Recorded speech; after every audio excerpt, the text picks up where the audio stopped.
Blue दिख रहा है? सब ब्लू साफ सही दिख रहा है? अब दिख रहा है सर साफ।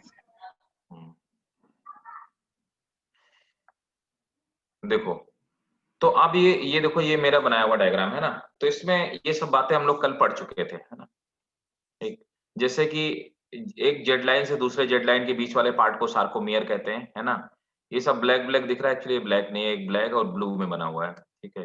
ये आपको इसमें स्कैन करने के बाद ब्लैक ब्लू दिख रहा है। तो देखो ये क्या है ना कि यहाँ पे मैंने इसको फिर एनलार्ज किया है, ठीक है ना। यहाँ पर क्या है, अब देखो, बहुत गौर से मेरी बात को समझिए। ये खाली वाला जो पार्ट है ना, ये खाली वाला पार्ट, है ना, जहाँ पर ये फिलामेंट अंदर जाएँगे, फिट होंगे, है ना? इस वाले पार्ट को हमने आई बैंड कहा और इधर वाले को आई बैंड, और इन दोनों के बीच के पार्ट को हमने ए बैंड कहा। और फिर मैंने आपको बताया था कि दोनों के बीच में जो गैप है उसको हमने एच हॉरिजन कहते हैं। ये मामला क्लियर था? ठीक है? तो जब मसल्स कॉन्ट्रैक्ट होंगी, तो ये मायोसिन वाले जो फाइबर हैं, है ना?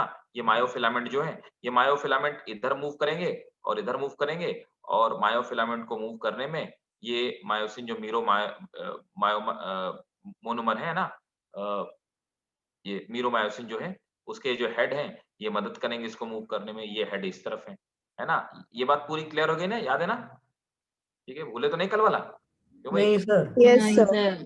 याद है। अच्छे बच्चे हो तुम लोग।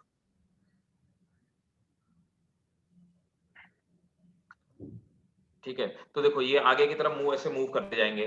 जब ये मूव करते जाएंगे तो एच हॉरिजन तो खत्म हो जाएगा कि नहीं हो जाएगा? Yes sir. Yes sir. है ना? आई बैंड खत्म हो जाएंगे, क्योंकि गैप खत्म हो जाएगा, आई बैंड खत्म हो जाएंगे, एच हॉरिजन खत्म हो जाएगा, आई बैंड खत्म हो जाएंगे, और ए बैंड बड़ा हो जाएगा। क्लियर? सर दोबारा बताना। देखो ना, ये इधर की तरफ आ जाएगा, यहां तक आ जाएगा, यहां तक, और ये यहां तक आ जाएगा, तो आई बैंड खत्म, क्योंकि आई बैंड तो ये गैप है, खत्म हो जाएगा, यस सर। है ना। दूसरा, तो फिर ए जब बैंड। हाँ, इसके बाद ये इधर आ जाएंगे, ये इधर आ जाएंगे, तो एच हॉरिजन भी खत्म हो जाएगा। यस सर, फिर ए ठीक है, बैंड हो जाएगा। ए बैंड बड़ा हो जाएगा, है ना। सर के मायोसिन भी मूव करते हैं? नहीं, मायोसिन कहाँ मूव करते हैं, वो तो सर आपने तो बोला कि वो राइट और लेफ्ट में जा रहे हैं। तो वही देखो ना, ये इधर की तरफ मूव करेगा, ये इधर तो इनको खींचेगा ना अपनी तरफ। सही है, स्ट्रेचेबल होते हैं। हाँ, और ऑब्वियसली हमारी मसल्स तो स्ट्रेचेबल ही होती है ना, मसल्स तो स्ट्रेचेबल होती यस। हैं। ठीक है, तो और ये हमने कल पढ़ ही लिया था कि हमारा जो ये जो बने हुए हैं एक्टिन फिलामेंट, ये एक्टिन के बने हैं, ट्रोपोमायोसिन के बने हैं। जो थिन वाले फिलामेंट बने हैं, थिन वाले, ये एक्टिन के बने हैं, ट्रोपोमायोसिन के बने हैं, ट्रोपोनिन के बने हुए, 3 प्रोटीन के बने हुए हैं। स्ट्रक्चर भी हमने पढ़ लिया था। थिक वाले फिलामेंट सिर्फ मायोसिन फिलामेंट के बने हुए हैं। ठीक है, यस सर।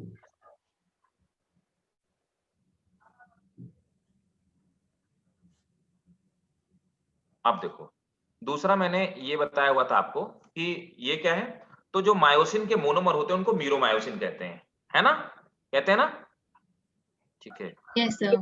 ये इसका हेड हो गया, है ना, ये इसके हेड वाले पार्ट हो गए, ये एक्टिन बाइंडिंग साइट हुई। तो मैंने कहा था मायोसिन में, अब देखो वो वाला डायग्राम से ये डायग्राम आपको ज्यादा क्लियर लगेगा। ये मैंने आपको बताया कि नीचे वाला जो पार्ट है टेल वाला पार्ट है, टेल वाले पार्ट को अपन क्या बोलते हैं? एलएलएम, लाइट मीरोमायोसिन, क्योंकि ये लाइट प्रोटीन का बना है ना। हेड वाला जो पार्ट है इसको बोलते हैं एचएमएम, हैवी मीरोमायोसिन, है ना। जो हेड वाला पार्ट है, तो इस वाले पार्ट को हम लोग हेड बोलते हैं, इसे के क्रॉस आर्म कहते हैं। क्रॉस आर्म में क्या आता है? हेड वाला पार्ट आता है ऊपर, और नीचे नेक वाला पार्ट, इसको हम क्रॉस आर्म कहते हैं। ठीक है, ये प्रोजेक्टिंग क्यों? क्योंकि बाहर की तरफ प्रोजेक्ट होता है, बाहर की तरफ प्रोजेक्टिंग साइट है, ठीक है ना। प्रोजेक्ट बाहर की तरफ प्रोजेक्ट होता है ना हेड इसका, इसीलिए इसको हम क्रॉस आर्म बोलते हैं। क्रॉस आर्म में ऊपर की तरफ वाला जो पॉइंट है इसको एक्टिन बाइंडिंग साइट बोलते हैं। और क्यों? क्योंकि यहीं पे जाके एक्टिन में चिपकेगा, और नीचे वाले साइड को एटीपी बाइंडिंग साइट बोलते हैं, क्योंकि यहाँ पे एटीपी बाइंड होती है, ब्रेक होती है, और इनको मूवमेंट के लिए एनर्जी देती है। ठीक? Yes sir. Yes sir. बढ़िया, चलो धीरे धीरे तुम लोगों की बुद्धि थोड़ी ज्यादा काम करने लगी, भी ठीक काम कर रही है।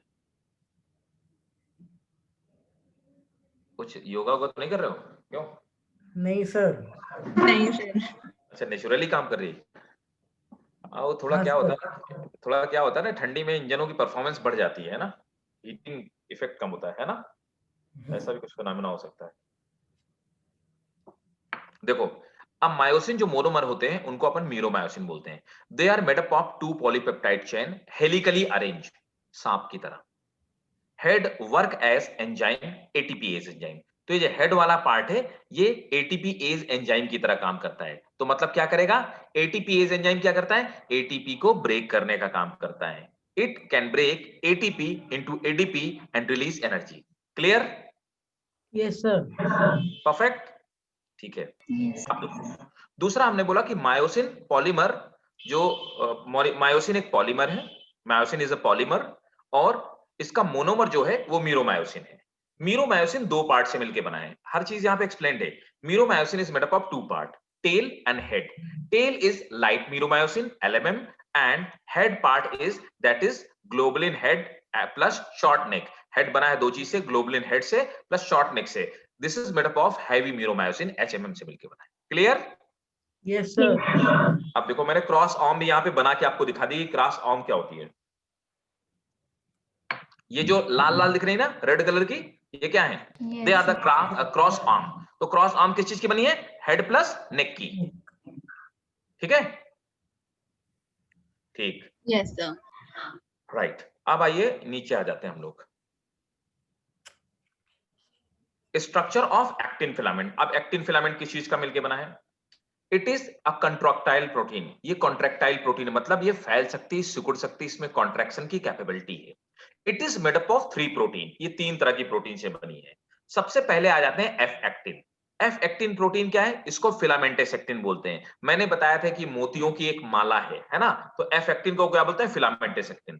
2 फिलामेंट, 2 माला मोतियों की एक साथ में है, ठीक है ना, 2 चेन्स ऑफ। और हर एफ एक्टिन जो है वो छोटी छोटी ग्लोबुलर प्रोटीन से मिलकर बना है, और इस ग्लोबुलर प्रोटीन का अपन क्या बोलते हैं? G actin. बताया था ना कल? Yes, sir. ठीक है। जी एक्टिन क्यों बोलते हैं? G stand for globular actin. ये ग्लोबुलर गोल गोल प्रोटीन, इसलिए इसको जी प्रोटीन बोलते हैं। ये देखो, अब मैंने आपको बताया था कि मायोसिन प्रोटीन में एक्टिन बाइंडिंग साइट होता है, उसी तरह से जी एक्टिन में क्या होता है? मायोसिन बाइंडिंग साइट होता है। क्लियर है? Yes, sir. Yes, sir. ठीक है, बहुत बढ़िया। ठीक, अब मैंने एक चीज और बताया था कि इनके बीच में इन मोतियों की जो 2 सीरीज हैं, मतलब 2 फिलामेंट, ये 2 एफ एक्टिन है। एक ये वाला जो नीचे वाला, एक ये एफ एक्टिन है और दूसरा वाला एफ एक्टिन है। तो 2 फिलामेंट जो 2 चेन से मिलकर के बना हुआ है, और हर इसकी यूनिट को हम लोग जी एक्टिन बोलते हैं। इसके बाद मैंने बताया था बीच में जो धागे जैसा है, थ्रेड लाइक स्ट्रक्चर है, उसको हमने बोला ट्रोपोमायोसिन। और बीच बीच में मैंने बताया था कि जो डायमंड की तरह पड़े हुए हैं इस माले में, उनको हम ट्रोपोनिन कहते हैं। ठीक, Yes, अब sir. यहां पर, हाँ, अब देखो, अब नीचे आ जाते हैं। मैंने आपको यहां पे स्ट्रक्चर बता दिया किसका? मैंने आपको जी एक्टिन का स्ट्रक्चर बता दिया। गोल गोल होती है, इसमें मायोसिन बाइंडिंग साइट होता है। ठीक है, ओके। अब आते हैं ट्रोपोमायोसिन।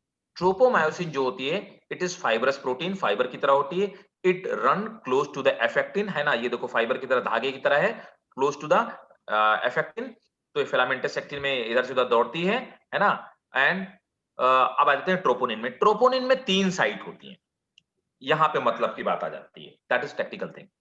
ट्रोपोनिन में 3 पार्ट होते हैं। कौन कौन से? टी, आई और सी। जो टी होता है, ठीक है, टी होता है, ठीक है, it is made up of 3 सब यूनिट। आई और सी का मतलब क्या है? टी सब unit is the site binding for tropomyosin, ठीक है ना। टी साइट वो है जिसमें ट्रोपोमायोसिन जुड़ता है। देखिए, टी साइट वो है, समझ रहे हैं ना, किसमें? इसमें ट्रोपोनिन में। टी साइट वो है जहां पे ट्रोपोमायोसिन ऐड होता है। ठीक, सी साइट कैल्शियम बाइंडिंग साइट, यहां कैल्शियम, सर ये टी साइड पे क्लिक करेंगे। देखो ना, टी साइट है। तो हम बात कर रहे हैं किसकी? ट्रोपोनिन की। अब देखो, तो ये ट्रोपोनिन है। तो टी साइट वो है जहां पर क्या जुड़ता है? ट्रोपोमायोसिन जुड़ता है। तो कहीं ना कहीं तो ट्रोपोमायोसिन से अटैच है ना। Yes sir.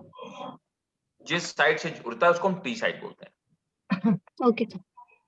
सी साइट में कैल्शियम आयन जुड़ते हैं। आई साइट क्या है? Inhibiting site. ये क्या करता है? ये आई साइट जो इनहिबिटिंग साइट है, ये एक्टिन प्रोटीन को मायोसिन से जुड़ने नहीं देता, उनके बीच में जो बाइंडिंग साइट है उसको इनहिबिट कर देता है या उसको छुपा करके रखता है, मास्क करके रखता है। क्लियर है सर ये आए वाला रिपीट कर दो। दोस्त? बिल्कुल एकदम बढ़िया ढंग से मैं रिपीट करता हूँ, मेरी बात को आप फिर से गौर से समझिए। ठीक है, देखो अभी क्या है, ये क्या है? हेड है, दो है ना, मीरोमाइसिन है, यस हेड है, सर। हेड में क्या है? ये मायोसिन है, मायोसिन में क्या है? Actin binding site. Actin binding site. ठीक है, ये क्या है? एक्टिन है, एक्टिन में क्या है? मायोसिन बाइंडिंग साइट है। मायोसिन बाइंडिंग साइट के ऊपर एक प्रोटीन है जिसने इसको छुपा के रखा है, मास्क करके रखा है। ठीक है, छुपा के रखा है, समझ गए? अब अगर ये नहीं होता तो ये जुड़ सकता था, अगर ये नहीं होता तो यहां भी जुड़ जाता। सर फिर ठीक है, बॉन्ड ब्रेक ही नहीं होते। समझ गया ना? हाँ सर। लेकिन जुड़ क्यों नहीं पा रहा? क्योंकि इसको इनहिबिटिंग साइट ने मास्क किया हुआ है। क्लियर? Yes sir. अगर ये हट जाए तो ये जुड़ जाएगा। तो सर वो फिक्स ही रहेगा फिर। फिक्स नहीं रहेगा भैया, ऐसे अटैच हो जाएगा। ठीक है ना, फिर बॉन्ड बनते रहेंगे, बनते और टूटते रहेंगे ना,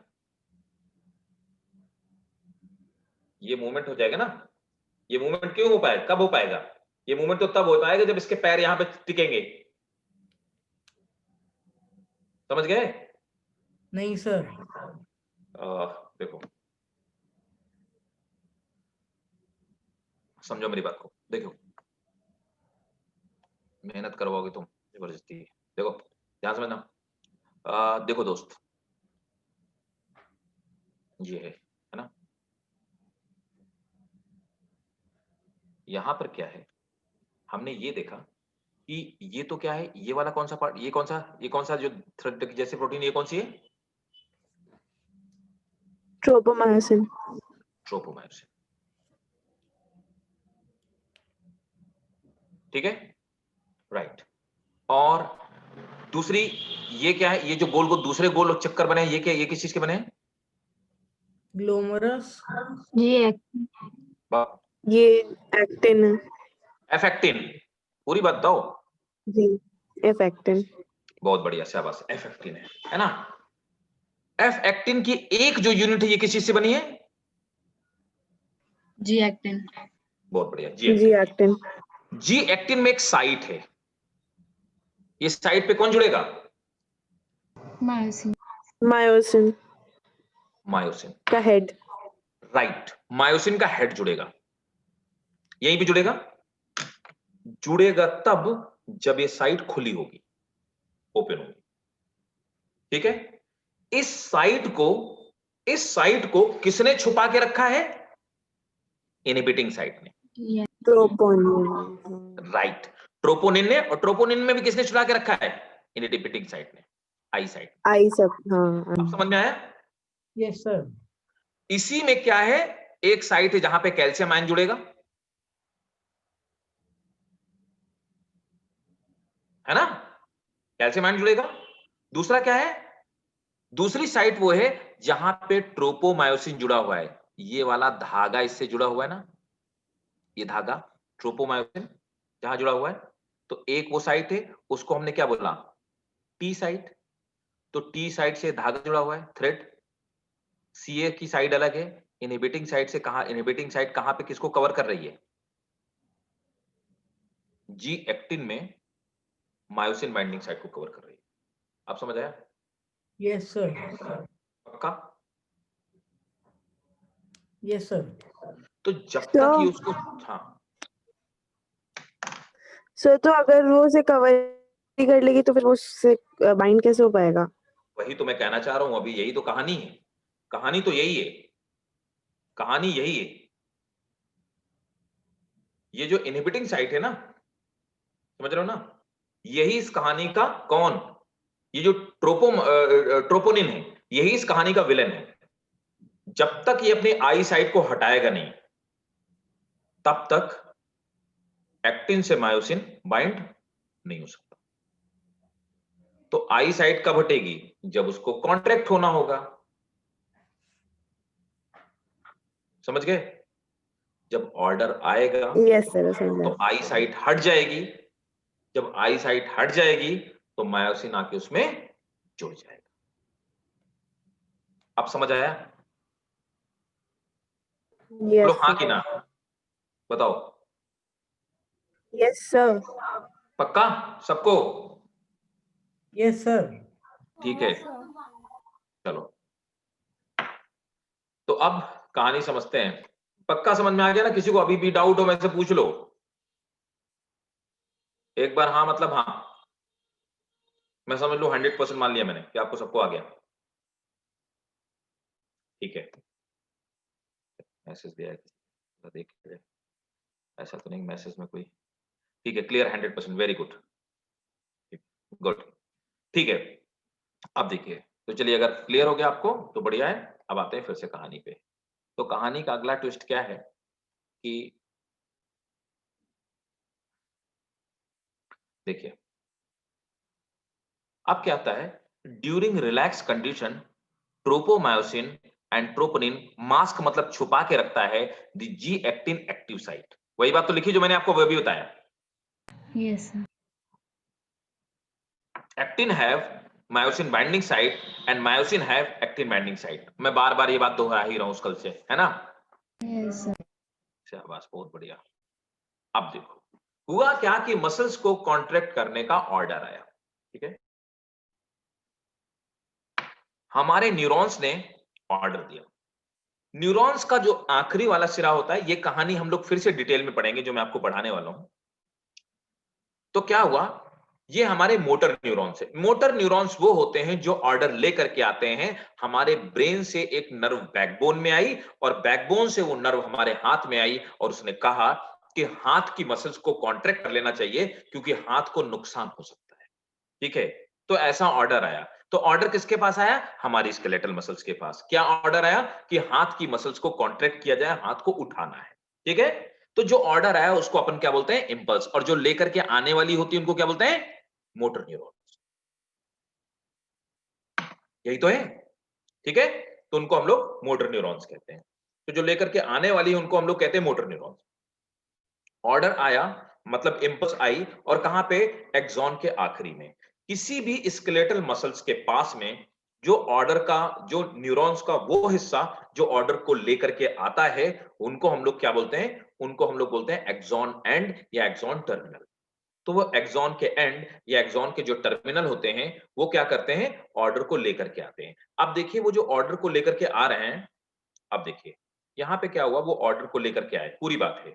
तो सबसे पहला एक्शन क्या होगा, ये यहां पे देखिए, फर्स्ट मैंने सब स्टेप बाय स्टेप लिखा, आपको बिल्कुल ऐसे लिख के आना है। अब देखो यहां पर क्या होता है, पहली बात तो ये बता दूं, ये हमारी नीचे वाली मसल्स है, सार्कोमियर मसल्स, जिसमें कॉन्ट्रैक्शन होने वाला है। ठीक है, कॉन्ट्रैक्शन के लिए जिसमें ऑर्डर आने वाला है। आप देख पा रहे हैं यहां पर क्या है कि ऊपर की तरफ ये है मोटर प्लेट है, ऊपर वाले को मोटर प्लेट बोलते हैं, और नीचे वाला आपको ये नीचे वाला क्या है? सार्कोमियर है। दोनों के बीच में गैप है, मतलब दोनों आपस में एक दूसरे से बिल्कुल चिपके नहीं, दोनों के बीच में गैप है। ये जो ऑर्डर लेकर के आया और जो मसल, जिस मसल को कॉन्ट्रैक्ट करना है, इन दोनों के बीच में गैप है। इस गैप को हम लोग क्या बोलते हैं? इस गैप को मोटर प्लेट कहते हैं। ठीक है, या न्यूरोमस्कुलर जंक्शन कहते हैं, है ना? यहां पे न्यूरॉन और मसल्स एक दूसरे से अटैच होती हैं। We call this point neuromuscular junction. ठीक है, अब देखिए जब दोनों एक दूसरे से अटैच नहीं है तो आखिर न्यूरॉन्स अपना मैसेज मसल्स को कैसे देगा कि आपको ब्रेन ने कॉन्ट्रैक्ट होने के लिए ऑर्डर दिया हुआ है? तो समझिए बात को, आखिर पास होता है। अब देखो होता यूं है कि जैसे एक्सॉन के एंड पे ऑर्डर आया, ऑर्डर के आते ही ये क्या करता है, बाहर से वैसे कैल्शियम आयन को एब्जॉर्ब करने लगता है। कहां से? इनके दोनों के बीच में कैल्शियम आयन भरे हुए हैं, ये कैल्शियम आयन को बाहर से एब्जॉर्ब करने लगता है। इसके अंदर न्यूरॉन्स के एंड में कुछ वेसाइकल्स हैं, इनको, इन वेसाइकल्स को गोल गोल इनके अंदर कुछ एंजाइम भरा हुआ है। इनके अंदर जो एंजाइम भरा हो उस एंजाइम का नाम है एसिटिल कोलिन। ठीक है, एसिटिल कोलिन एक तरह का न्यूरोट्रांसमीटर है। न्यूरोट्रांसमीटर वो केमिकल्स होते हैं जो किसी भी ऑर्डर को केमिकल के फॉर्म में लेकर के जाते हैं। तो ये वेसाइकल्स हैं, इन वेसाइकल्स के अंदर एक केमिकल भरा है जिसको हमने एसिटिल कोलिन कहा। न्यूरोट्रांसमीटर अब क्या होता है, ये जैसे ऑर्डर आएगा, इंपल्स के आते ही ये वेसाइकिल नीचे की तरफ मूव करने लगेंगे। कैल्शियम आयन को एब्जॉर्ब करेंगे अंदर की तरफ, और कैल्शियम आयन के, रिपीट इट, कैल्शियम आयन के एब्जॉर्प्शन की वजह से वेसाइकिल नीचे की तरफ मूव करेंगे और बस्ट करेंगे, ठीक है। तो एक्सॉन के टर्मिनल के एंड में वेसाइकिल आए और आने के बाद यहां बस्ट कर गए। जब ये बस्ट कर गए तो इनके अंदर भरा हुआ जो केमिकल था, जिसको हमने एसिटिलकोलिन, ACH से इसको रिप्रेजेंट करते हैं, एसिटिलकोलिन का एक तरह का न्यूरोट्रांसमीटर है, न्यूरोट्रांसमीटर रिलीज हो जाता है। न्यूरोट्रांसमीटर रिलीज हो जाने के बाद अब होता क्या है कि जो मसल्स होती हैं हमारे, कौन, सार्कोप्लाज्मिक, ये सार्कोमियर है ना, इन सार्कोमियर के ऊपर कुछ रिसेप्टर प्रोटीन लगी होती हैं। ये रिसेप्टर प्रोटीन एसिटिलकोलिन को ले लेती हैं। रिसेप्टर प्रोटीन जब एसिटिलकोलिन को ले लेती हैं, अब आ जाते हैं सार्कोप्लाज्मिक रेटिकुलम के, सॉरी, सार्कोमियर के अंदर वाला पार्ट। सार्कोमियर के अंदर हम लोग अभी पढ़ चुके हैं कि ये हमारी जेड लाइन हो गई, ये जेड लाइन हो गई। ये जो वर्टिकल पड़ी है इनको हम टी ट्यूबुलिन कहते हैं। टी ट्यूबुलिन मैंने आपको बताया था कि जो वर्टिकल पड़े हुए जो लाइंस दिख रहे हैं उनको टी ट्यूबुलिन बोलते हैं। टी ट्यूबुलिन क्या है? ये भी एक तरह के क्या है, एंडोप्लाज्मिक रेटिकुलम है, और यहां पर इसको हम लोग क्या बोलते हैं, सार्कोप्लाज्मिक रेटिकुलम बोलते हैं। तो ये टी ट्यूबुलिन है, और यहां पर इस तरह के जो हॉरिजॉन्टल पड़े इनको हम सार्कोप्लाज्मिक रेटिकुलम कहते हैं, ठीक है। ऊपर की जो इसकी मेम्ब्रेन है उसको हम सार्कोलेमा कहते हैं। अंदर देखिए ये मायोसिन फाइबर है और एक्टिन फाइबर है। अब होता क्या है, जब ऑर्डर आएगा तो ऑर्डर आने की वजह से, अब देखो यहां पे मैंने लिखा हुआ है ना, सेकंड पॉइंट क्या है, सार्कोप्लाज्मिक रेटिकुलम, ये कैल्शियम आयन को स्टोर हाउस होते हैं। ये बात आपको कल लिखवा चुका हूं। तो कैल्शियम आयन ये रिलीज कर देंगे। जब ये कैल्शियम आयन रिलीज कर देंगे तो कैल्शियम आयन के रिलीज होने का इंपैक्ट क्या होगा, चलिए इस पे बात करते हैं। तो ऑर्डर आया, ऑर्डर के आने के बाद थोड़ा सा इसको ऊपर की तरफ खिसकाया जाए,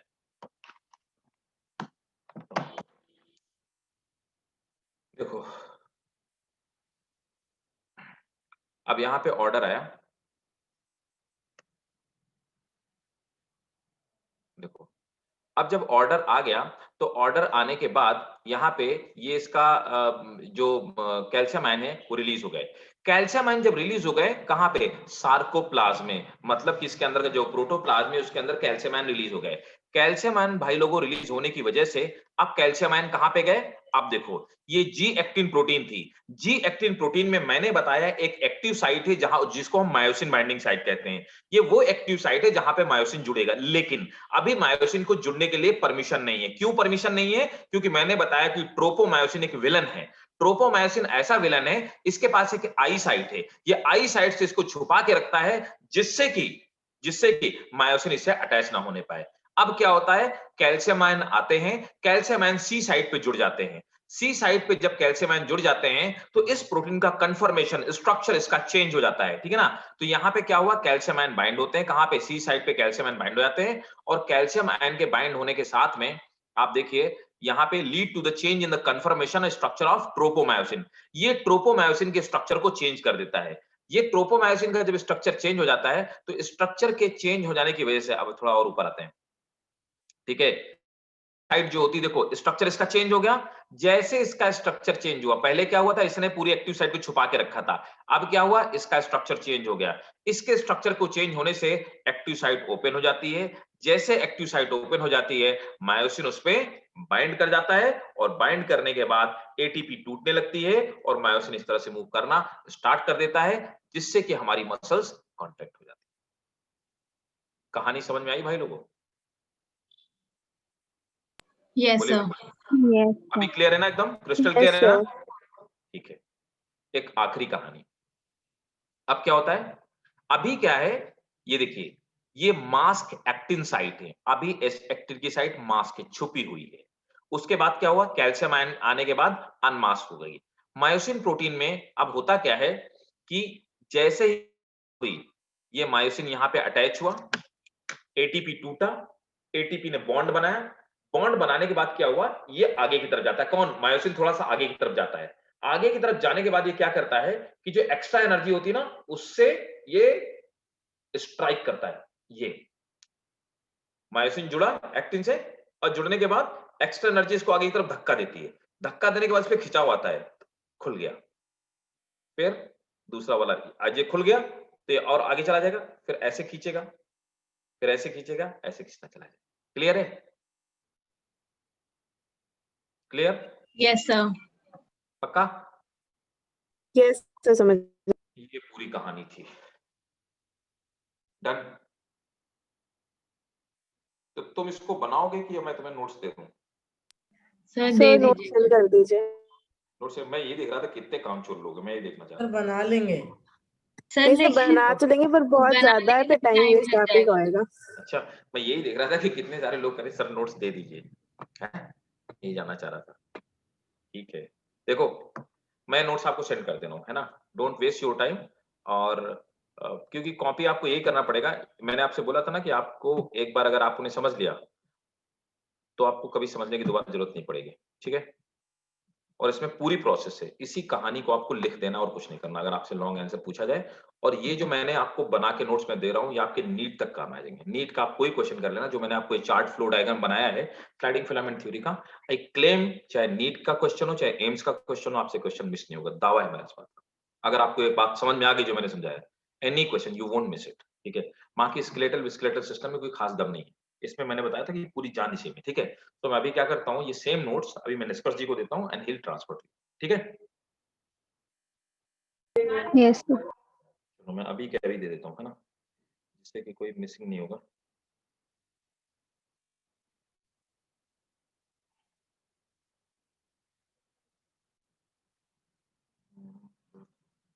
स्लाइडिंग फिलामेंट,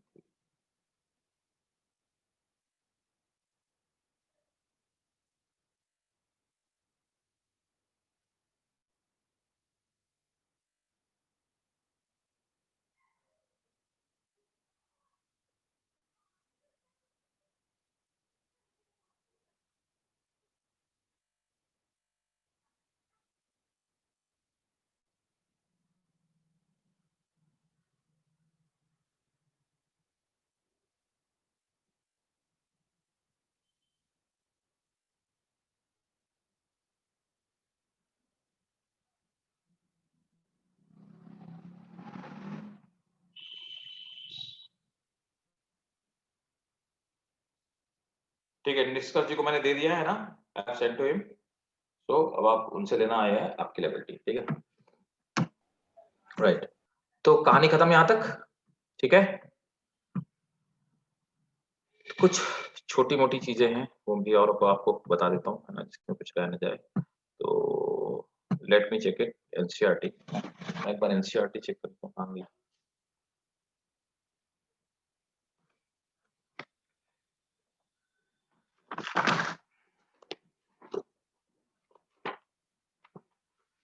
क्या और दिया गया, मेरे हिसाब से कुछ डिसऑर्डर एक दो दिए गए होंगे, बस वही रह रहा होगा हमारा।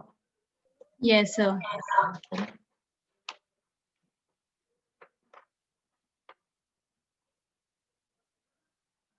पता नहीं फिजियोलॉजी में डिसऑर्डर क्यों दे रखे हैं साथ में, डिसऑर्डर के लिए तो एक डिजीज का अलग चैप्टर होना चाहिए।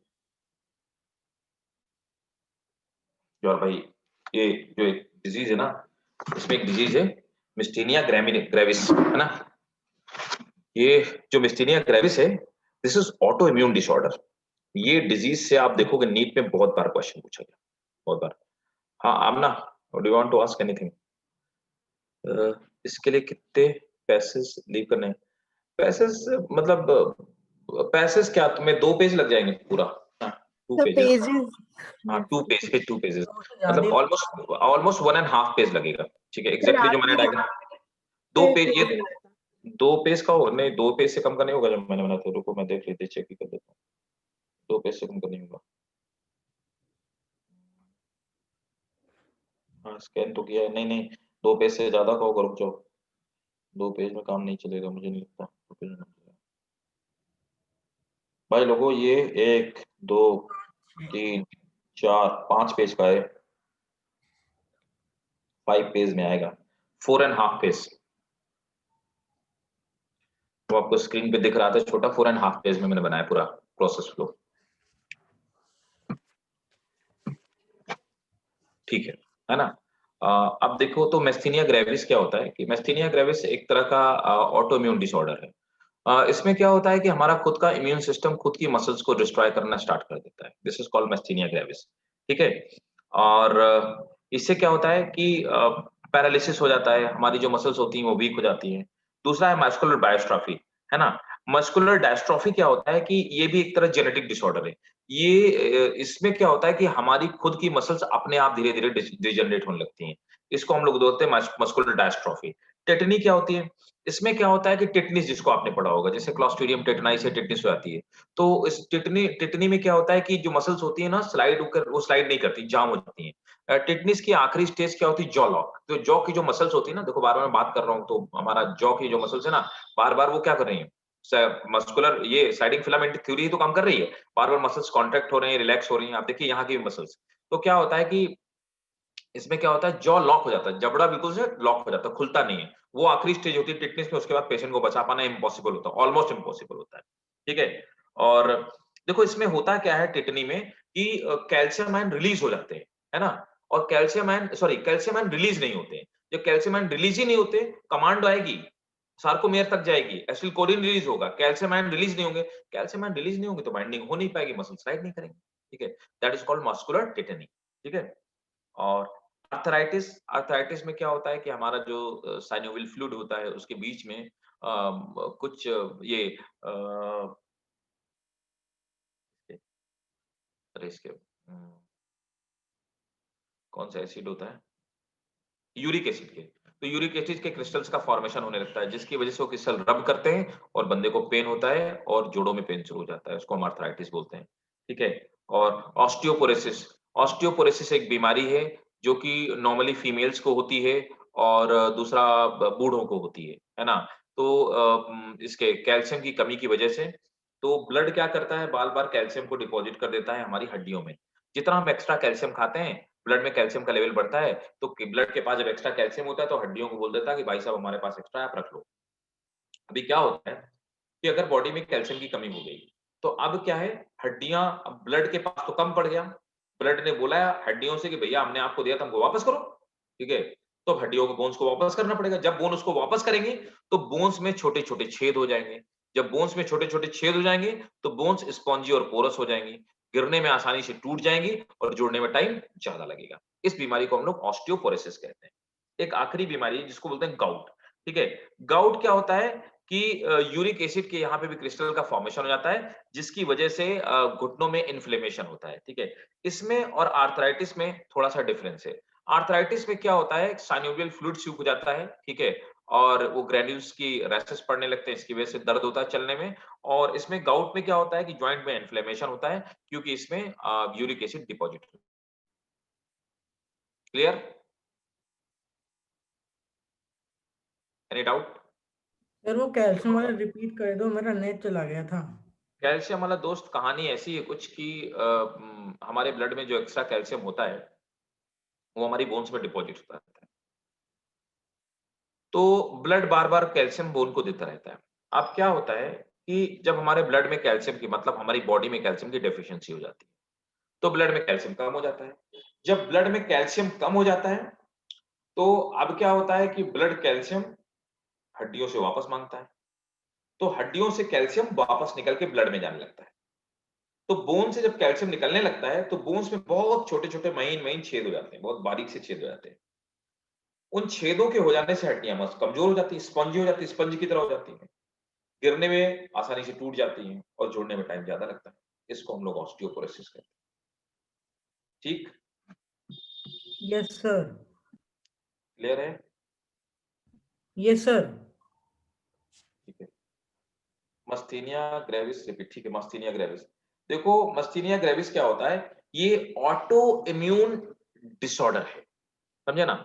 ऑटो इम्यून डिसऑर्डर क्या होता है? जब हमारा खुद का नर्वस सिस्टम बॉडी की खुद की सेल्स को डिस्ट्रॉय करना शुरू कर दे। उसको हम ऑटो इम्यून मतलब हमारा शरीर खुद का ही दुश्मन बन जाए, उसको हम बोलते हैं ऑटो इम्यून डिसऑर्डर। ठीक है? तो ऑटो इम्यून डिसऑर्डर में क्या होता है? जो ये इसमें लिखा है देखो, neuromuscular junction leading to the fatigue, weakening and paralysis of skeletal muscles, है ना? तो होता क्या है कि इसमें हमारा खुद का इम्यून सिस्टम हमारी खुद की मसल्स को डैमेज करना शुरू कर देता है, जिससे आदमी को थकान महसूस होती है अपने आप, ठीक है? और शरीर में वीकनेस होती है, फाइनली उसको पैरालिसिस वाली कंडीशन हो जाती है। तो ये किसकी वजह से हुई? हमारे खुद के इम्यून सिस्टम की वजह से होती है। ये जेनेटिक डिसऑर्डर है, ये हमारे माता-पिता से, पेरेंट्स से हमारे अंदर आता है, राइट? और मस्कुलर डिस्ट्रॉफी इसमें भी वही सर होता ऐसा है। क्यों होता है? ऐसा देखो फिजियोलॉजी जैसे खराब हो जाती है, जैसे क्या होता है एड्स क्या है, एचआईवी क्या है? HIV का वायरस जब हमारी सेल को इन्फेक्ट कर लेता है, तो जिस सेल को इन्फेक्ट कर देता है, वो खुद में क्या करती है कि हमारी खुद की दुश्मन हो जाती है। वो हमारे इम्यून सिस्टम को लड़ने से रोकती है। समझ गए ना? तो Yes, sir. वो HIV का वायरस करता क्या है? हमारे खुद के जेनेटिक सीक्वेंस में चेंज कर देता है। तो जब पेरेंट से जीन्स आए और जीन्स डिफेक्टिव आ गए और वो जीन्स हमारे ही बॉडी के इम्यून सिस्टम को डिस्ट्रॉय करना शुरू कर देते हैं। ठीक है? तो हमारे ही इम्यून सिस्टम को हमारे ही खिलाफ काम करवाना स्टार्ट कर देते हैं। क्यों? क्योंकि जेनेटिक सीक्वेंस जो होना चाहिए था वो एक्चुअल नहीं है। ठीक है? गलत जेनेटिक सीक्वेंस आ गया। ये इसलिए होता है। मतलब ये मिस्टेक की वजह से हो जाता है। Sir, समझ ये गए तो ना? genetic जेनेटिक डिसीज है। तुम खुद देखो ना, एक चीज समझो कि प्रोग्रामिंग क्या है। हम विंडोज की प्रोग्रामिंग करते हैं, ऑपरेटिंग सिस्टम बनाते हैं, वो एक लैंग्वेज है। ठीक है कि नहीं? तो वो लैंग्वेज हमारे लिए क्या है? प्रोडक्टिव है, हमारे लिए फंक्शन करती है। जब वही लैंग्वेज खराब हो जाती है तो वो क्या बन जाती है? वायरस। और वो क्या करता है? वो सिस्टम के अंदर जाकर के, वो लैंग्वेज का ही तो पार्ट है, सिस्टम के अंदर जाके सिस्टम को ही डिस्ट्रॉय करता है।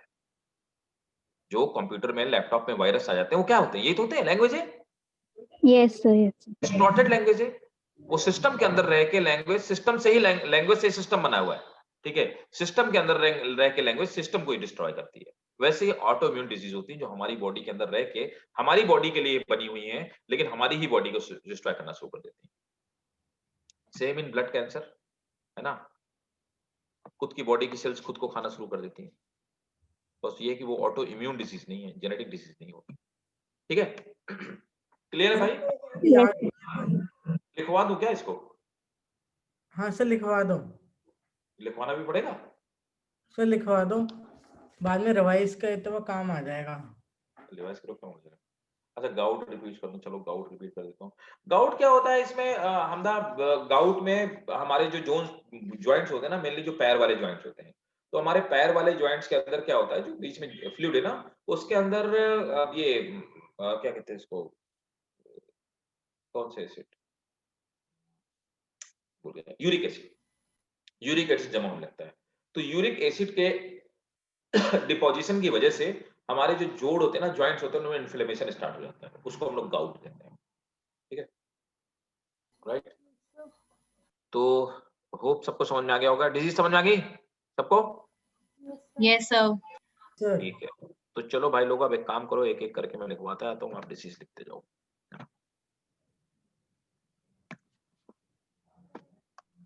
देखो, सबसे पहले लिखो मस्थीनिया ग्रेविस। कई बार पूछा गया, गाउट भी पूछा जा चुका है। आप देखोगे नीट पे कई बार एक क्वेश्चन पूछेंगे दोनों। तो पहले हेडिंग डालेंगे myasthenia gravis.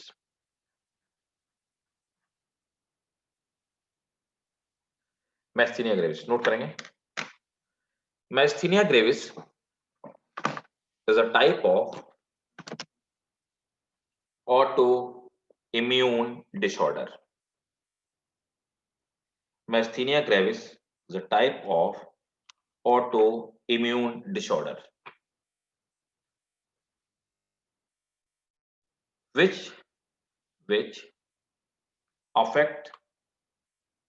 which affect our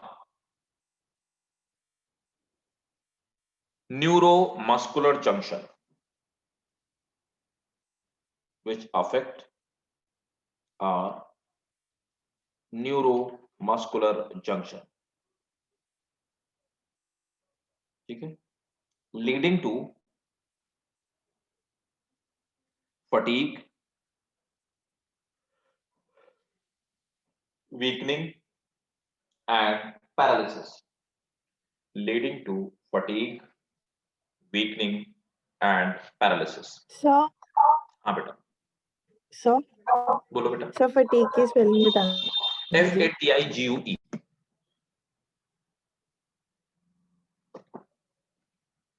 note कर लिया? चलो नेक्स्ट नोट करो। दूसरी डिजीज क्या है? मस्कुलर डायस्ट्रोफी। सेकंड है मस्कुलर डिस्ट्रॉफी। अब देखो व्हाट इज मस्कुलर डिस्ट्रॉफी, है ना।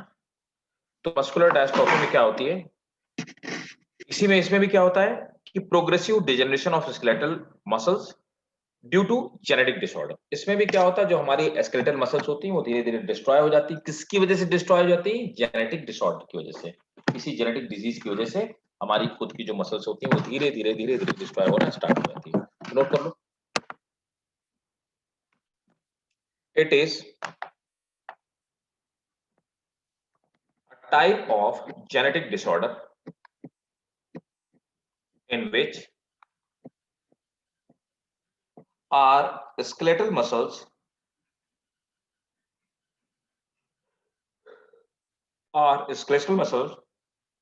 start degenerating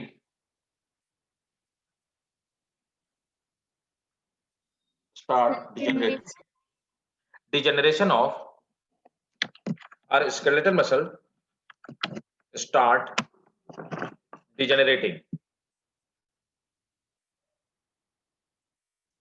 नोट करेंगे, in this disease X chromosome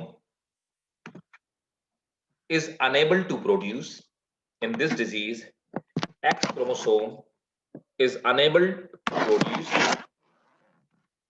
dystrophin protein, unable to produce dystrophin protein। इस डिजीज में क्या होता है कि हमारा जो एक्स क्रोमोसोम होता है वो डायस्ट्रोफिन नाम की एक प्रोटीन होती है, उसको प्रोड्यूस नहीं कर पाता, ठीक है ना। अब ये प्रोटीन करती क्या है, ऐसा माना जाता है कि जो नर्व सिग्नल आते हैं, ठीक है ना, मतलब कैल्शियम स्टोरेज जो होता है, कैल्शियम स्टोरेज जो नर्व का सिग्नल ट्रांसफर करता है, उस सिग्नल को ट्रांसफर होने में ये हेल्प करती है प्रोटीन, ठीक है। इसकी डेफिशिएंसी की वजह से कैल्शियम मसल्स को रिलीज नहीं होते, जो मैं आपको बताया, तो नोट करेंगे, due to deficiency of this protein, due to deficiency of this protein calcium ions are not released. Due to deficiency of protein, calcium ions are not released.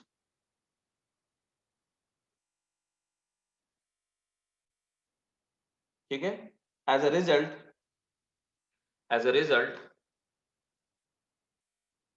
muscular contraction do not takes place.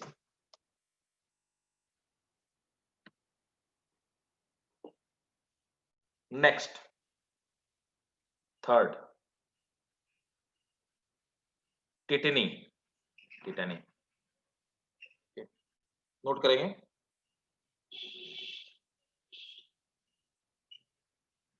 Rapid contraction of, कौन बोल रहा है, कुछ कोई कर रहा है, आवाज नहीं, आमना तुम्हारी आवाज नहीं आ रही मुझे बेटा।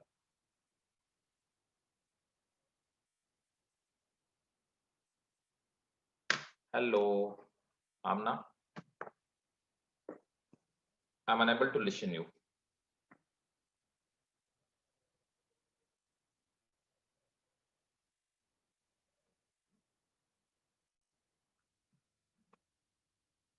अच्छा, कॉन्ट्रैक्शन के बाद, ठीक है,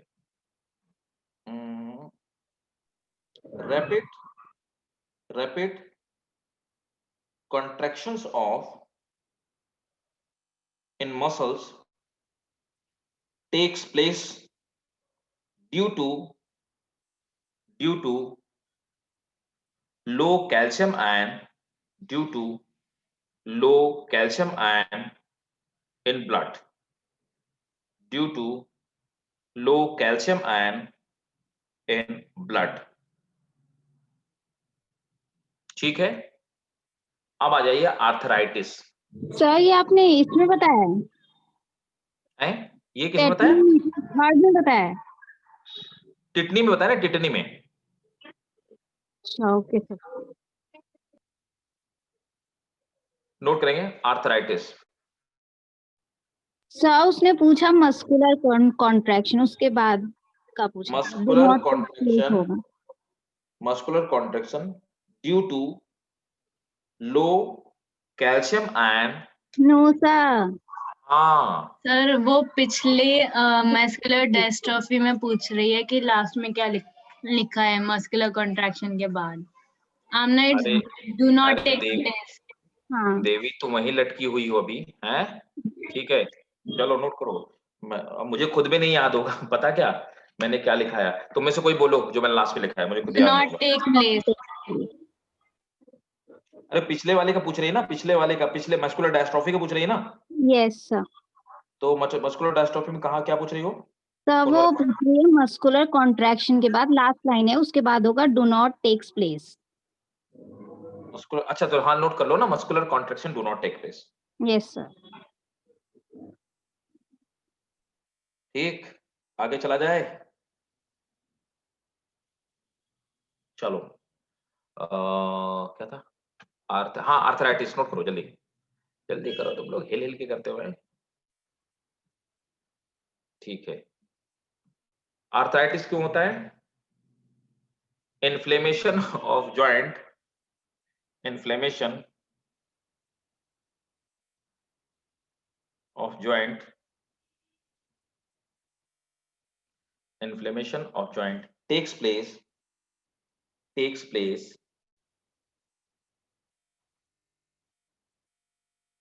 place due to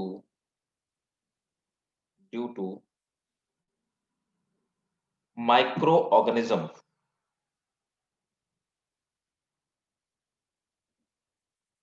It may be bacterial or viral infection. It may be bacterial or viral infection. ठीक है, next point, next disease, osteoporosis.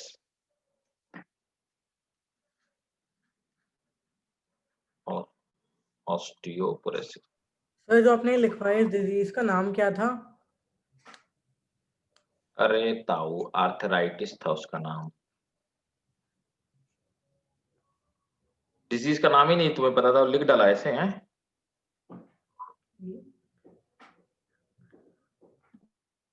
अगली डिजीज ऑस्टियोपोरोसिस है ना, ऑस्टियो माने हड्डियां, पोरोसिस माने उनमें छेद हो जाना। ठीक है, दिस इज कॉल्ड ऑस्टियोपोरोसिस। ठीक है भाई लोगों, तो नोट करिए, osteoporosis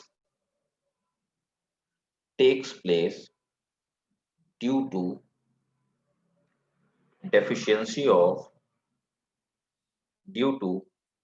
deficiency of calcium ion. Osteoporosis takes place due to deficiency of calcium ions.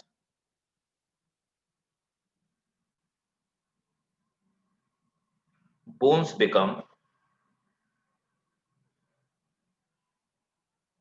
spongy and porous.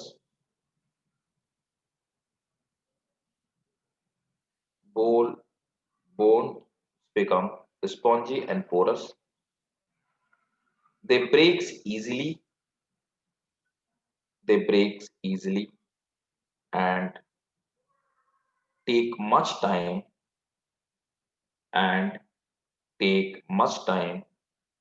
in joining.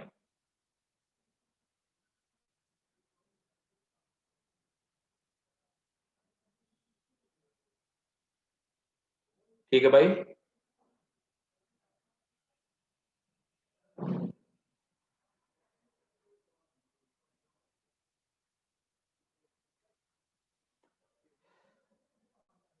चलो एक और है gout, GOUT gout.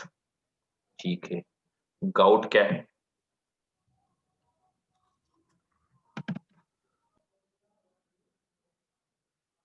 Much time, मैत्री तुम हो क्या यहाँ पे?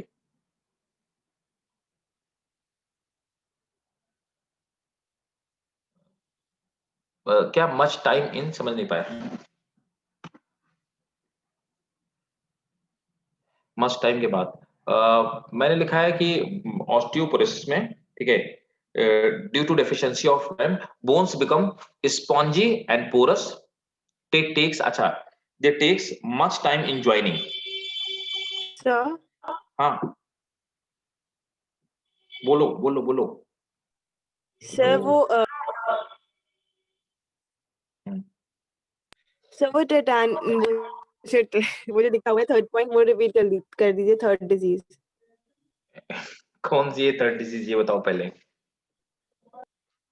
सर वो टेटान लिखा है, नोट करो, प्रोनाउंस नहीं हो रहा सर मुझसे। नोट करो। अब चक्कर क्या है ना, देखो मेरे साथ चक्कर क्या है कि मेरे पास नोट्स नहीं बनेंगे, है ना, तो मैं अपने मन से बोलते रहता हूँ टेक्निकल पॉइंट ऐड करके। तो सेम की गारंटी मैं बिल्कुल नहीं लेता हूँ, लेकिन मैं बता देता हूँ। नोट करो, टेटनिस तो खैर शॉर्ट है। In tetany rapid contraction of muscles takes place,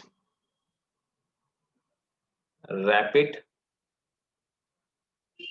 contraction of muscles takes place due to low calcium ion, due to low calcium ion, ठीक है, full stop. Low calcium ion in body fluid, ये भी add कर लो, ठीक है। एक आखिरी disease load करो, गाउट, GOUT, गाउट। गाउट पे क्या होता है, सिंपल है, जोड़ों में जलन होती है, inflammation takes place in joints due to inflammation takes place in joints due to accumulation of uric acid, due to accumulation of uric acid, ठीक है। तो इसी के साथ हमारा ये चैप्टर खत्म हो गया। अब हमारा जो नेक्स्ट चैप्टर है दैट इज, हाँ बताओ। तो फिर ये यूरिक एसिड कैसे बताते हैं? अगर मुझे पता होता तो फिर मैं डॉक्टर नहीं होता। मुझे कैसे पता चलेगा, मैं थोड़ी देर पहले इसीलिए हंस रहा था, मुझे मैं मैं सेम डिजीज पढ़ा रहा था यूपीएससी में, है ना, आर्थराइटिस पढ़ा रहा था, ठीक है? और एक लड़की खड़ी हुई, उसने पूछा कि सर मेरी दादी के जमा हो गया है, अब वो हटेगा कैसे, कोई दवाई बताओ। समझ रहे हो ना, तो इसलिए मैं नहीं सर बता मैत्री सकता। कुछ लिख रही है सर। मैत्री टिटनी के बड़ी, ये मैत्री पूरी सेंगी बोरे से क्या लिख रही है, टिटनी का आखिरी लाइन क्या था? सर उसका लास्ट पॉइंट रिपीट कर दीजिए टेटनी का। अरे टिटनी में एक ही तो लाइन है, वो एक लाइन वही कर, चलो नोट करो। Rapid contraction of muscles takes place due to low calcium ion in body fluid, ठीक, इन बॉडी फ्लूइड। हाँ फातिमा ने देखो लिख दिया, ठीक है, ओके। तो वैसे मैत्री को आज जाना था, बेचारी बड़ा बहुत स्ट्रगल कर रही पढ़ने में, इसका दांत दर्द कर रहा है। तुम गई नहीं मैत्री, क्यों? सर वो ऑपरेशन के बाद बात कर रही हूँ मैं। हैं? सर हो गया ऑपरेशन। अच्छा हो गया, ओके। वो दर्द दे रहा था ना सर। अरे तो मैंने तुमसे कहा तो था कि मैं तुमको अलग से सेपरेटली पढ़ा दूंगा निष्कर्ष जी से बोल के, ऐसा जरूर, ऐसा क्या था? मैं नहीं सर मैंने भी बोला था इसको, मैं मैंने भी यही बोला था कि एक्स्ट्रा क्लास ले लियो। तब और क्या, anyone of you if in problem I am always there for you यार। तो ऐसा कोई जबरदस्ती नहीं है, अगर आपका चैप्टर भी छूट जाएगा, if there is some genuine problem, अगर आपका चैप्टर भी छूट जाएगा तो मैं आपको पढ़ाऊंगा। तो आस्क टू खास फेल, मैंने उसका सिलेबस भाई साहब खत्म करवा दिया, पूछना उसे। मैंने खास फेल के एग्जाम थे, उसको इमरजेंसी थी, and he is a very genuine and good student, that's what I believe. और आप उससे पूछिएगा, मैंने सुबह उठ के, सुबह 7 बजे उठ करके मैं उसको पढ़ाता था, मैंने उसका सिलेबस खत्म करवा दिया पूरा। उसे पूछना, कुछ भी नहीं छोड़ा मैंने, नॉट इवन सिंगल पैराग्राफ। ऐसा नहीं कि उसका एग्जाम था जल्दी जल्दी करके फॉर्मेलिटी कर दी, ठीक है. So if any one of you, if you are in genuine problem, if you need me, I am always there for you. समझ गए ना? तो इसलिए आप लोग मतलब ऐसा जरूरी नहीं है, अगर आप में आपको पेन वेन है कोई दिक्कत नहीं, मैं दोबारा पढ़ा दूंगा यार, चैप्टर समझा दूंगा, ऐसी कोई दिक्कत वाली बात नहीं है ना. चिल मारो, ठीक है. शरीर पहले, उसके बाद तो बाकी दुनिया जहान सब कुछ मौजूद है ना. लाइफ से इम्पोर्टेंट कुछ नहीं है, शरीर से ज्यादा महत्वपूर्ण कुछ भी नहीं भाई, है ना. This body and humanity, there are two precious things. समझ गए? तो दोनों बरकरार रहनी चाहिए. तो आर्थराइटिस की वजह से थोड़ा सा पेन, हाँ किसको, अच्छा एनेस्थीसिया की वजह से, okay. Tooth pain I can understand, I have realised that, I can feel that in gravity of tooth pain, I can feel right now. हमारा भी सिलेबस खत्म करा दिए जल्दी से, तुम ही लोग खींच के ऐसे कर रहे थे ना. सिलेबस तो खत्म हो जाएगा. कब एग्जाम आमना, कब एग्जाम है? एग्जाम कब है बताओ? सर एग्जाम तो मार्च में है, पर ऐसे कह रही थी सर. अरे पढ़ो आराम से, चिल मार के पढ़ो, मैं तो सिलेबस खत्म करा ही दूंगा, हो ही जाएगा. देखो आप कुछ देखो, मैंने इसीलिए तुम लोगों से बोला था कि पहले animal physiology, the day you will finish with animal physiology you will feel that there is nothing in syllabus. Okay, look the reason behind it, मैं भी एनसीईआरटी उठाता हूं, ठीक है. I will discuss with you one thing. Look अभी क्या है कि जो मेन कहानी थी, digestion, breathing, body fluid, excretory, locomotion, है ना, न्यूरल केमिकल खत्म. इसके बाद तुम ये समझो ना कि जो प्लांट फिजियोलॉजी में ट्रांसपोर्ट ऑफ मिनरल है, उसमें कुछ नहीं है. उसमें एक ही चीज इंपॉर्टेंट है जो समझने लायक है, that is mass flow hypothesis. उसके अलावा और कुछ नहीं है. एक और चीज है ना, वाटर पोटेंशियल क्या होता है, टर्गर पोटेंशियल, सिर्फ समझने लायक है. मिनरल न्यूट्रिशन बकवास चैप्टर है, उसमें सिर्फ तुम्हें पढ़ना है कि किसकी कमी से कौन सी डेफिशिएंसी होती है, कौन सी बीमारी हो जाती है प्लांट में, ठीक है. फोटोसिंथेसिस में electron transport chain, etc, Z scheme जिसको बोलते हैं, उसी से स्कूल में भी क्वेश्चन आता है, बोर्ड में भी उसी से क्वेश्चन आता है, right. One more thing, that is C4 plant और C3 प्लांट, ठीक है. दो साइकिल आपको पढ़ने होंगे. रेस्पिरेशन में क्या है, ग्लाइकोलिसिस है और TCA है, उसके अलावा रेस्पिरेशन में कुछ है क्या? कुछ भी नहीं है. Plant growth development, there is nothing, कुछ नहीं बचा. प्लांट फिजियोलॉजी और स्पीड से चलेगा, समझ रहे हो ना. प्लांट फिजियोलॉजी में थोड़ा सा आपको बच्चे थोड़ा डरते हैं, किसी भी मेडिकल वाले बच्चे से बोलेगा प्लांट फिजियोलॉजी क्वेश्चन है. The reason behind it, plant physiology अगर आप समझोगे नहीं तो कुछ नहीं कर पाओगे. तो प्लांट फिजियोलॉजी में glycolysis, Krebs cycle, C3 C4, 4 cycle बना लो, चिपका लो जहां पे पढ़ते हो, ठीक है ना. अब अगर कोई बेड में पढ़ता हो तो आप ये मत बोलना कि सर मैं बेड में पढ़ता हूं तो मैं ऊपर चिपकाऊं, ठीक है, ऐसे नहीं होने वाला. तो टेबल चेयर में बैठ के पढ़ो जहां पढ़ते हो.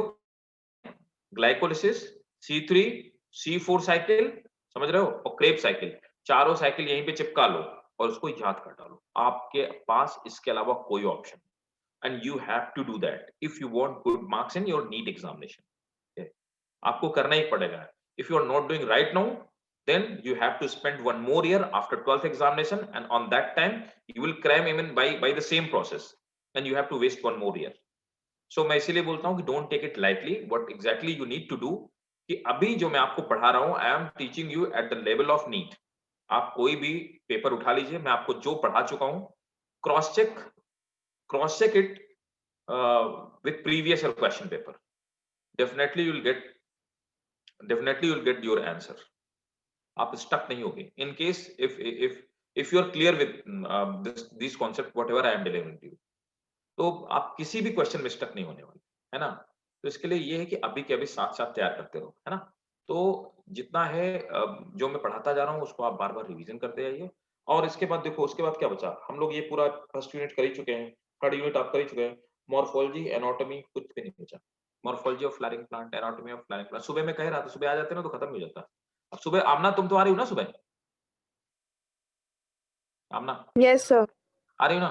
तुम्हें लगता है Yes, अच्छा sir, बताओ, मैं कुछ आती हूँ. एनाटॉमी में कुछ है क्या, कुछ कलाकारी है क्या, कुछ उसमें खास है डायग्राम याद कुछ करने भी का, नहीं है सर. है ना. कुछ भी नहीं ना. और देखो इसी में कुछ भी नहीं सर. यही यार एनिमल किंगडम, देखो एनिमल टिश्यू देखना ऐसे उड़ जाएगा जैसे प्लांट एनाटॉमी हुई, ठीक है. और तुम्हारा तो बहुत जल्दी हो जाएगा सिलेबस, है ना. मुझे लगता है दिसंबर तक हो जाएगा, जनवरी स्टार्टिंग में तुम्हारा सिलेबस कंप्लीट हो जाएगा, ठीक है. तो यहीं तक रखा जाए, नेक्स्ट क्लास चैप्टर क्यों. सर हाँ बोलो. सर वो जो हम सुबह वाले बैच में पढ़ने आ रहे हैं, तो सर उसकी टाइमिंग्स चेंज हुई हैं क्या? हाँ सर बता दीजिए। नहीं, अच्छा हाँ, उसकी टाइमिंग है बेटा, एक मिनट रुक जाओ, मुझे जरा मैसेज चेक करने दो, क्योंकि टाइमिंग का पूरा खेल ये निष्कर्ष जी सर आज सुबह की क्लास थी कोई? नहीं नहीं, हाँ, आज सुबह कोई क्लास नहीं थी। मैं बता देता हूँ टाइमिंग, क्योंकि टाइमिंग निष्कर्ष जी ने मुझे मैसेज किया होगा।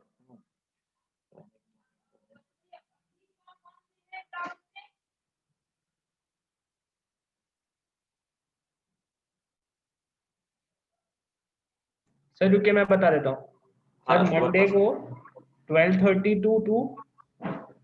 सर हाँ हाँ हाँ हाँ हाँ, मंडे मिल गया को, आपको? हाँ मंडे को है 1:30 to 2:30 है ना?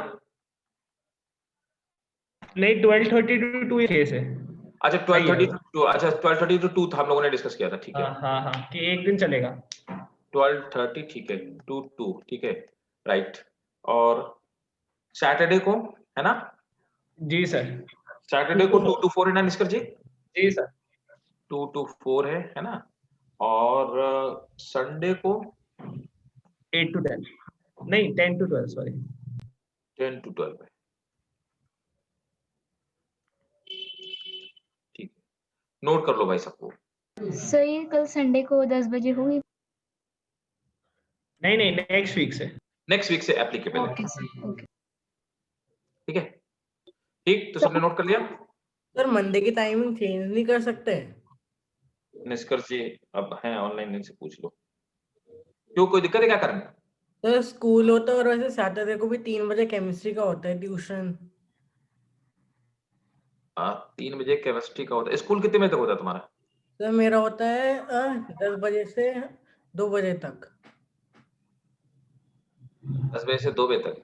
अरे छोड़ो, 12:30 बजे छोड़ देना, वैसे स्कूल वाले क्या पढ़ा देते हैं। सर पढ़ाने अटेंडेंस का सर वरना कॉल कर देते हैं घर पे। क्या एब्सेंट लगा लेते हैं? हाँ सर। तो उसमें कैमरा थोड़े ना ऑन करना होता है, लॉगिन करके छोड़ दिया और बगल में रख लेना, है कि नहीं? है हाँ सर।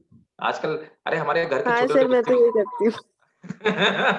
हमारे घर के छोटे छोटे बच्चे भी यही करते हैं यार। करण तुम कैसी बातें कर रहे हो? सर सैटरडे कर दो। अब देखो स्कूल वाले अगर मेहनत करें तो मतलब I have big respect for them, ठीक है, लेकिन वो ऐसा करते नहीं है, ठीक। तो मंडे वाला, क्योंकि मंडे वाला दूसरा क्या था, बात वही पड़ेगी, हम फिर वो 1:30 बजे से 2:30 बजे तक हो जाएगा, फिर तुम्हारा उधर 2 बजे से वो छूट जाएगा ना, जो इम्पोर्टेंट तुम्हारे लिए, हाँ, है कि नहीं? हाँ सर। ऐसे कर लो, एक ही दिन तो है हफ्ते में मैनेज करना है। सर सैटरडे को कर दो सर। क्या सैटरडे को? तो सैटरडे को होता है ना 3 बजे केमिस्ट्री का। कहाँ पे? ऑर्किड में? नहीं सर, हाँ घर के पास। तो हमको लगता है कि तुम्हें एनाटॉमी, फिर देखो करण, एनाटॉमी मैं इस बैच में भी पढ़ाऊंगा, ऐसा नहीं है कि आप लोगों को नहीं पढ़ाओगे इस बैच में, ठीक है। ये मैं बाकी लोगों को बोल रहा हूँ कि आप में से जो सिलेबस जल्दी करना चाहें वो आ सकते हैं, अदरवाइज ऐसा नहीं है। मेरे से किसी ने पूछा भी था कि सर एनाटॉमी इस बैच में पढ़ाओगे नहीं पढ़ाओगे, तो ऐसा नहीं है, एनाटॉमी मैं इस बैच में भी पढ़ाऊंगा, ठीक है। तो जो ज्वाइन कर सकते हो ज्वाइन कर लो, ठीक है ना, अगर छूट जाएगा तो इस बैच में पढ़ लेना, क्या बोलते हो? क्या मैं सैटरडे को दोनों ज्वाइन वही कर? तो मैं बोल रहा हूँ, ये आपके लिए एक्स्ट्रा है, ये आपको हम लोग एक्स्ट्रा दे रहे हैं, ठीक है ना। आप में से जो सिलेबस अपना थोड़ा सा रैपिड करना चाहते हैं, है ना, तो जो क्विक सिलेबस करना चाहते हैं वो आ सकते हैं। और अगर आपका इसमें छूट भी जाएगा तो मैं इसमें तो पढ़ाऊंगा जो इस बैच में इवनिंग वाले में, ठीक है, तो कोई टेंशन वाली बात नहीं है ना। सर फिर कल होगी क्लास? नहीं, कल तो वही बोला, नेक्स्ट वीक से एप्लीकेबल है, नेक्स्ट Okay. वीक से, है ना, तो नेक्स्ट वीक से apply, ठीक है। सर हाँ बताओ। सर एनाटॉमी के बाद आप कौन सा चैप्टर पढ़ाएंगे? उसमें वो एनाटॉमी तो मैंने खास फेल की वजह से स्टार्ट किया था, एनाटॉमी की वजह से उन बेचारों को पढ़ाना है, फिर तो मैं वो पढ़ाऊंगा जो आपको मैं पढ़ा चुका हूँ, ठीक है। उसके बाद फिर मैं ये पढ़ाऊंगा, सेल बायोलॉजी उन लोगों को पढ़ाऊंगा, है ना। Yes sir. सेल बायोलॉजी पढ़ाना है ना, क्योंकि उन लोगों ने मुझसे पहले डिमांड की थी सेल बायोलॉजी पढ़ाने के लिए, वो मैं खास फेल की वजह से मैंने पढ़ा दिया था एनाटॉमी, ठीक है, पढ़ना तो था ही उन लोगों को भी, ठीक है। तो नेक्स्ट क्लास से हम लोग स्टार्ट करेंगे क्या? Neural control and coordination. Neuron control and coordination, ठीक है। सर मुझे ये- एक बात पूछनी थी। बिल्कुल, 2 बात पूछो, बताओ। डायलिसिस हम जब करते हैं ना, जब हमारे बॉडी में बहुत ज्यादा यूरिया हो जाता है, हमारी किडनी खराब हो जाती है, किडनी यूरिया को फिल्टर नहीं कर पाती, तब हम डायलिसिस पे जाते हैं बॉडी। और जो डायलाइजर होता है that is artificial kidney. Yes ठीक सर, है? यस। ठीक, चलो ठीक है, फिर मिलते हैं नेक्स्ट क्लास में, है ना। और नेक्स्ट चैप्टर स्टार्ट करते हैं, हमारे 2 लास्ट चैप्टर बचे हुए हैं, neural coordination and chemical coordination. ठीक है, और नेक्स्ट क्लास से स्टार्ट। ठीक है, किसी को थैंक कोई यू डाउट नहीं है ना? सर। चलो, Thank you. Welcome, bye bye, take bye care, sir. Bye bye Sir, bye bye, sir. Bye, Thank good night you. All of you, bye.